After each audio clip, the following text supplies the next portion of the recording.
Kwingineko, familia moja katika kaunti ya Isiolo bado inaendelea kutafuta haki baada ya wiki 3 za kumtafuta mpendwa wao ambaye wanadai alichukuliwa na maafisa wa KWS. Kesi hiyo imefika mbele ya mahakama kuu ya hapa Nairobi. Hussein Mohamed anatuarifu zaidi.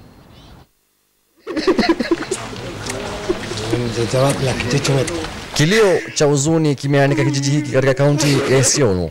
Familia hii imezama katika bahari ya mawimbi ya matatizo.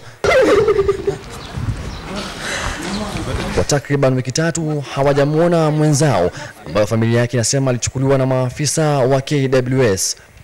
Kulingana na familia yake, Mohamed Sheikh Abdullahi alichukuliwa na maafisa hao tarehe 23 mwezi Juni katika barabara ya Meru kuelekea Isiolo, na hadi wa sasa juhudi zao za kumpata zimeambulia patupu. Sisi hata hatujui state yetu kama hii family, kwa sababu hatujui kama ako hai, hatujui kama amekufa. The pain of losing a person is hard, but the pain of not knowing the whereabouts of the person is even harder.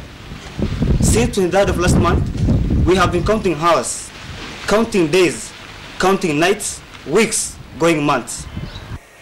Mmoja wa wake zake ambaye alikuwa naye wakati alipochukuliwa sasa anataka serikali kuingilia kati na kuwasaidia. Ni msaada unaohitajika na zaidi ya yatima 11 ambao alikuwa na watunza pamoja na wake 2 na watoto 4. Mohamed is a breadwinner. Is the backbone of the whole family. Despite yeye analea watoto ambao ni yatima, ambao watoto wako secondary ya university, na ni tegemeo yetu.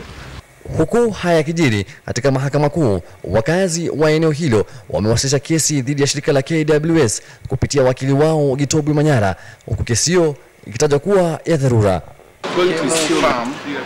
Kenya Methodist University where they were stopped by a private car whose particulars they have.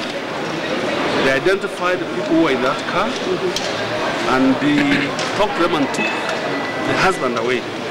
Sasa wakazi hao wanasema hawatalegeza kamba hadi wapate haki na mpendo wao kurudi nyumbani. Hussein Mohamed, KTN.